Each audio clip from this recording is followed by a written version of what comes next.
আসসালামু আলাইকুম প্রিয় দর্শক, কেমন আছেন সবাই? আজকের ভিডিওটা বিশেষ করে তাদের জন্য যারা এখনো ভুলতে পারেনি সেই জনপ্রিয় গান তোমায় ছেড়ে বহু দূরে যাব কোথায়, এক জীবনে এত প্রেম পাবো কোথায়। আর তার সেই সুন্দরী অভিনেত্রী শায়না আমিনকে চলুন জেনে নিই এই তারকা আজ কোথায় আছেন, কেমন আছেন। এক সময় শায়না আমিন বাংলাদেশের মিডিয়ায় ঝড় তুলেছিলেন।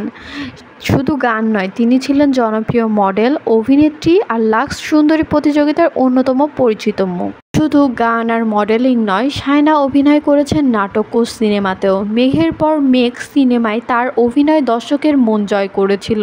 ক্যারিয়ারের স্বর্ণযুগে তিনি ছিলেন বিউটি ব্যান্ডের মুখপাত্র।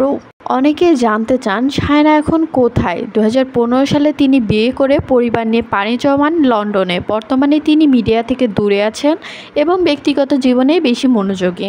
সোশ্যাল মিডিয়ার মাধ্যমে দেখা যায় তার ব্যক্তিগত কিছু মুহূর্ত। এখন তিনি একজন স্ত্রী, একজন মা এবং পরিবারের প্রতি নিবেদিত। আজও তার ভক্তরা অপেক্ষায় আছেন কখন আবার শায়না আমিন ফিরে আসবেন স্ক্রিনে, কিন্তু আপাতত তিনি পরিবারের সাথেই সুখে আছেন। আমরা সবাই তার জন্য দোয়া করি যেন সবসময় ভালো থাকেন। তো বন্ধুরা, এই ছিল প্রিয় শায়না আমিনের বর্তমান জীবন নিয়ে আপডেট। কেমন লাগলো ভিডিওটি কমেন্ট করে জানাও। ভালো লাগলে ভিডিওটা লাইক করো, চ্যানেলটি সাবস্ক্রাইব করো আর বেল আইকনে চাপো নতুন কোনো সেলিব্রিটি আপডেট পাওয়ার জন্য। দেখা হবে পরের ভিডিওতে ইনশাআল্লাহ। আল্লাহ হাফেজ।